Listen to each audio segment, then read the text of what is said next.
The first time Daniel Carter called a powerful CEO his girlfriend, his 8-year-old daughter nearly dropped her glass of juice. That had happened in a crowded restaurant, in front of company directors, wealthy investors, and a woman who had never held a child's hand. Before. Daniel knew it was only an act. The CEO knew it was only an act, but neither of them knew that. Daniel's children would begin believing the liar that, before it ended, someone's heart would break for real. Daniel was 36 years old and had been raising his 2 children, alone for almost 4 years. His wife, Rachel, had died after a sudden illness, leaving Daniel with their daughter, Sophie, and their 5-year-old son, Ethan. Since then, Daniel's life had become a careful schedule of school runs, packed lunches, laundry, doctor visits, homework, and late-night worries. He worked as a maintenance supervisor at a large hotel owned by Bennett Hospitality Group. The salary was not high, but it covered the rent on their small apartment and kept food on the table most days. That was enough. That other days it was not. One Monday morning, Daniel stood in the kitchen spreading peanut butter across the last 4 slices of bread. "Dad," Sophie said, sitting at the table, "the school trip money is due Friday." Daniel paused. "How much was it again?" $35. He forced a calm smile. "We'll handle it." Sophie looked down at her. "Shoes. You said that last week." Daniel felt the words like a small cut. Ethan pushed his toy truck across the table. "I don't need new shoes," he announced. "These ones only hurt when I run." Daniel looked under the table. The front of Ethan's shoe was beginning to open. He turned away before the children could see his face. "I'll fix them tonight," he said. After dropping the children at school, Daniel drove his old car to the Grand Bennett Hotel. The building had marble floors, glass walls, and rooms that cost more for one night than Daniel paid in monthly rent.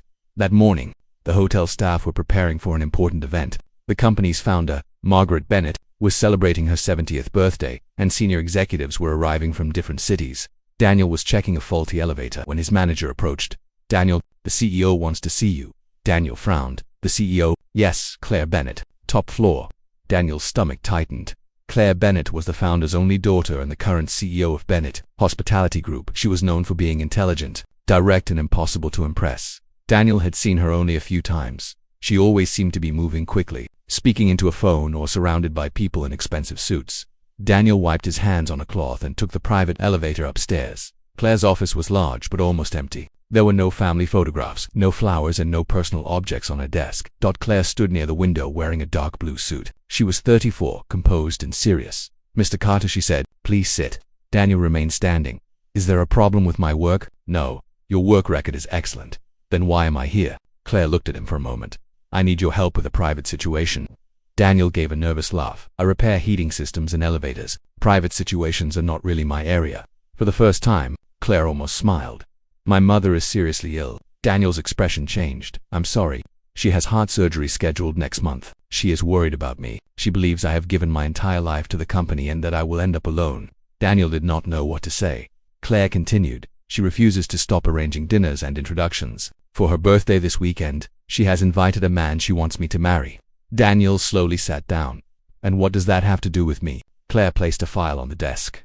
"I told her I was already seeing someone." Daniel stared at her. "She asked to meet him, and you chose me. You are responsible. You are not connected to the media or our investors. You understand the hotel, and my mother has spoken to you before." Daniel remembered helping Margaret Bennett when she had become trapped in an elevator the previous winter. He had stayed inside with her until the system restarted. Claire folded her hands. "I need you to attend 3 family events with me. Dinner on Friday, the birthday celebration on Saturday, and breakfast on Sunday. You would pretend to be my partner." Daniel stood immediately. "No, Mr. Carter, I can't pretend to be someone's boyfriend for money." Claire's face tightened slightly. "Did not mention money. You were going to?" "Yes." Daniel walked toward the door. "Then," Claire said, "the amount." It was more than Daniel earned in 3 months. He stopped. With that money, he could pay the overdue electricity bill, repair the car, buy Ethan shoes, and send Sophie on her school trip. He hated that the number made him reconsider. Claire saw the change in his expression. "No one would know," she said. "After Sunday the agreement ends." Daniel turned around. "I have 2 children. I know. I can't leave them alone, or weekend they may come." Daniel stared at her. "You want my children to be part of this lie?" "No. I want them to attend to family events as your children. They do not need to understand the arrangement." Daniel's voice became firmer. "My daughter understands more than people think." Claire lowered her eyes. "I understand your concern." No. "You don't." There was a long silence. Daniel reached for the door again, then his phone rang. It was the school nurse. Ethan had a fever. Daniel picked him up and took him to a clinic. The doctor said it was a common infection, but the visit and medicine used nearly everything left in Daniel's account. That evening, Sophie found him sitting at the kitchen table with unpaid bills spread around him. Are we going to lose the apartment? She asked. Daniel quickly covered the papers. No. Mom used to tell me when she was scared. Daniel looked at his daughter. Sophie's face was still young, but grief had made her notice things other children ignored. I'm trying, he said softly. I know. She hugged him that night. After both children were asleep, Daniel called Claire. I'll do it, he said. But I have conditions. Name them. My children are treated with respect. They are never asked to lie. And when the weekend is over, this ends completely. Claire answered after a pause. Agreed. On Friday evening, a car arrived to collect Daniel and the children. Sophie wore a simple yellow dress that had belonged to her mother. Ethan wore a borrowed jacket and his repaired shoes. Claire was waiting outside the restaurant. She looked different without her office suit. She wore a green dress and her hair was loose around her shoulders. Ethan whispered, Dad, is that your boss? Yes, she looked scared. Daniel almost laughed. Claire heard him. I am not scared. Sophie looked at her. You keep rubbing your thumb. Dad does that when he's worried. Claire immediately stopped. Inside the restaurant, Margaret Bennett sat at the center of a long table. She looked pale but alert when she saw Daniel. Her face brightened. The elevator hero. Daniel smiled. It's good to see you again, Mrs. Bennett. Margaret looked at Claire. You never told me it was him. Claire moved beside Daniel. We wanted privacy. Margaret's eyes moved to the children, and these must be Sophie and Ethan. Ethan stepped forward. Are you Claire's mother? I am. Then are you our pretend grandmother? The entire table became silent. Daniel's heart stopped. Claire looked at him in panic. But Margaret began to laugh. A hopeful grandmother, she said. Daniel quickly explained that Ethan liked to pretend everyone was part of a family. Claire reached for Daniel's hand under the table. That was meant to make their story believable, but her fingers were cold. Daniel gently squeezed them. During dinner, Claire tried to speak about business, but Margaret changed the subject every time. How did you two meet? Daniel looked at Claire. Claire looked at Daniel. At work, they said together. Margaret smiled. That part was obvious. Sophie watched them carefully later. Ethan spilled water across the table. Claire moved her chair back, startled, while Daniel calmly used a napkin to dry Ethan's shirt. I'm sorry, Ethan whispered. It's only water, Daniel said. Accidents happen. Claire studied him. No anger, no embarrassment, only patience. After dinner, Margaret pulled Claire aside. I like him, she said. Claire glanced toward Daniel, who was helping Sophie with her coat. He's a good man. Are you happy? Claire looked at her mother. She had prepared an answer, but for some reason, the lie would not come easily. I feel calmer around him, she said. Margaret touched her daughter's cheek. That sounds close to happiness. On the ride home, Sophie sat beside Claire. Are you really Dad's girlfriend? Daniel looked back from the front seat. Sophie. Claire answered carefully. Your father and I are still learning about each other. Sophie nodded. That hasn't learned about anyone since Mom died. Daniel stared out the window. Claire said nothing. But when the car stopped outside Daniel's apartment, she looked up at the old building, the broken entrance light and the small windows for the first time. She seemed to understand what the money meant. Before Daniel left the car, Claire said quietly, tomorrow will be easier. Daniel looked at her. No, tomorrow will look easier. That's not the same thing. The next afternoon, Daniel and the children arrived at the Bennett family estate for Margaret's birthday celebration. The house stood near a lake, surrounded by tall trees and carefully maintained gardens. Sophie stared through the car window. Do people live here? Claire nodded. My mother does. Ethan pressed his face against the glass. Does she get lost? Claire smiled. Sometimes. The event was larger than Daniel had expected. Investors, politicians, hotel owners, and journalists filled the garden. Claire leaned close to him. Stay near me. You're the CEO, Daniel said. Shouldn't I be the nervous one? You don't know these people. I know people. Claire looked toward the crowd. That may be the problem. For the first hour, everything went according to plan. Daniel answered questions simply. He did not pretend to be wealthy or important. When one investor asked what he did, Daniel said, I keep the hotels working while people like you are sleeping. The investor laughed, but Claire looked proud. Sophie and Ethan stayed near Margaret, who introduced them to everyone as her special guests. Later, Daniel found Claire alone near the lake. You disappeared, he said. I needed air. He stood beside her. You hate parties. I organized them for a living. That wasn't an answer. Claire watched the water when I was a child. My father hosted events like this every month. He was friendly in public and angry in private. After he died, I promised myself I would never depend on anyone. Daniel's voice softened. Depending on people isn't always weakness. It becomes weakness when they leave. Daniel understood that feeling. Rachel didn't choose to leave, he said, but for a long time, I was angry with her anyway. Claire looked at him. I'm sorry, so was I. They stood quietly. Then Ethan ran toward them holding a piece of cake. Grandma Margaret said you have to eat. Claire stared at the child. Did you call her grandma? She said I could. Daniel crouched beside him. Ethan, remember what we discussed? Margaret approached from behind. I told him to call me that. Daniel stood. Mrs. Bennet, I don't want the children becoming confused. Margaret's smile faded. Children are often less confused than adults. Before Daniel could respond, a photographer called Claire's name. Claire quickly took Daniel's arm. They posed together at first. Daniel's hand rested stiffly on her waist. Then Sophie called, Dad, smile properly. Daniel laughed. Claire looked up at him. The camera captured that exact moment. The photograph showed something neither of them had planned. Comfort. By evening, the picture had appeared online. Claire Bennet finally finds love. One headline read, Daniel discovered it when his manager called. Why didn't you tell me you were dating the CEO? Daniel closed his eyes. It's private. You're in every local business article. Daniel found Claire in the kitchen. This is becoming public.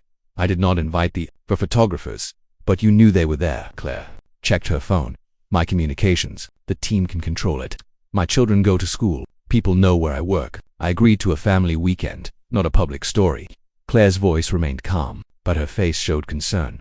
I'll handle it. Daniel lowered his voice. You say that because you're used to controlling everything. And you say that because you assume money makes people careless. Daniel stepped back. The words had hit harder than he expected. Claire immediately regretted them. Daniel, no, maybe you're right.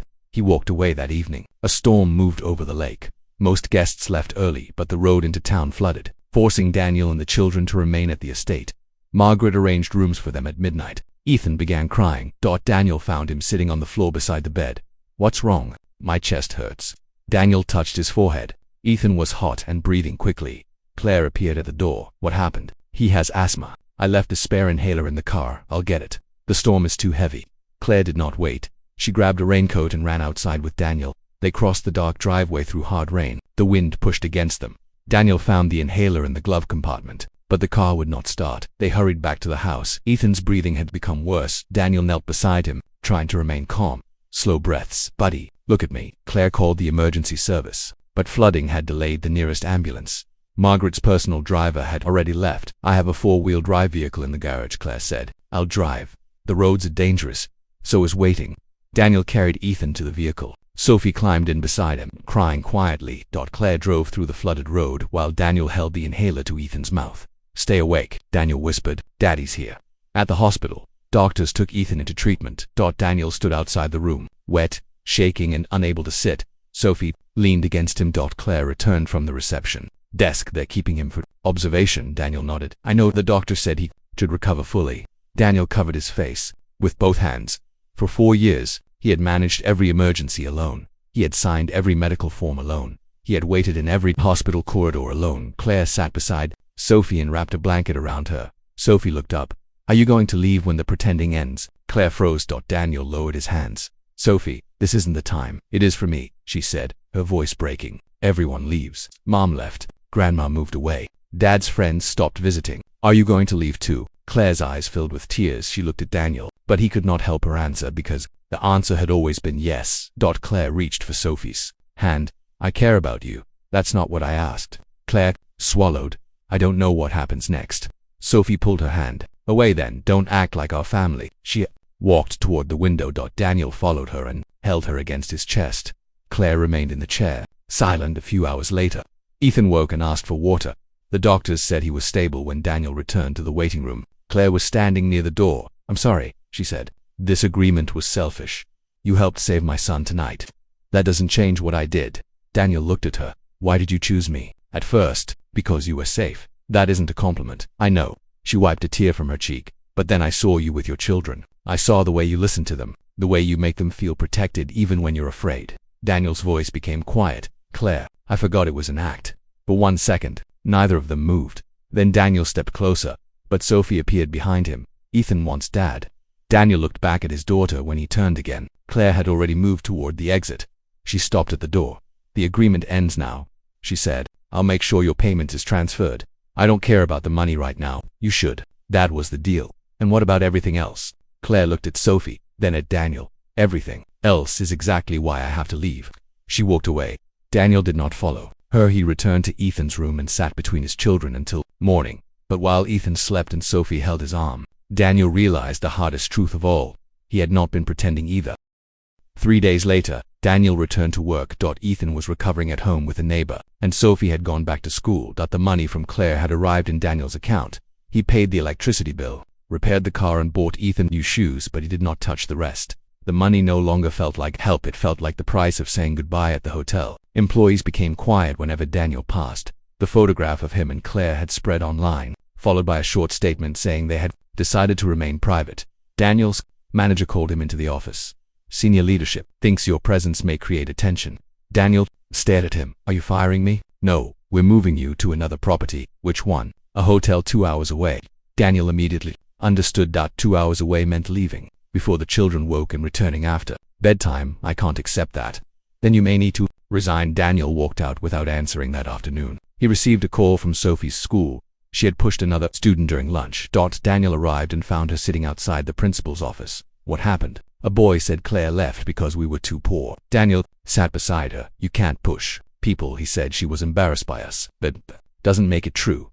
Sophie looked at him. "Why did she leave?" Daniel had spent days avoiding the question. Now he answered honestly, "Because we were all afraid of what? With wanting something we could lose."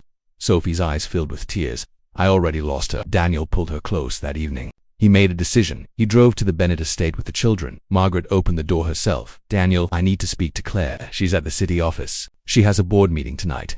Daniel nodded. Margaret studied his face. "Are you going there as an employee?" "No." "As part of an agreement?" "No." Margaret smiled. "Good." Daniel and the children drove to the company headquarters. The lobby security guard tried to stop them. Daniel said, "Tell Ms. Bennett that Daniel Carter is here to return something." Minutes later, Claire appeared near the elevators. She looked tired when she saw the children. Her expression changed. "Is Ethan all right?" "I'm fine," Ethan said. "I got new shoes." Claire smiled faintly.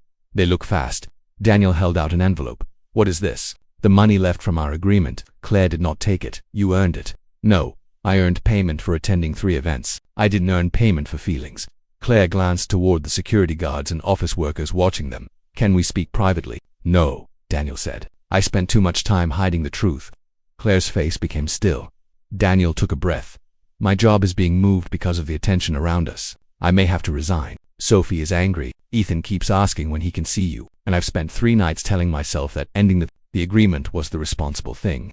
Claire's eyes filled with concern. "I didn't know about your job." "That's not why I came." "Then why are you here?" "Because Sophie asked why you left." Claire looked at the girl. Sophie stood close to her father, nervous but hopeful. Daniel continued. "I told her we were afraid of wanting something we could lose." Claire whispered. "She deserves more stability than I can promise. So do you."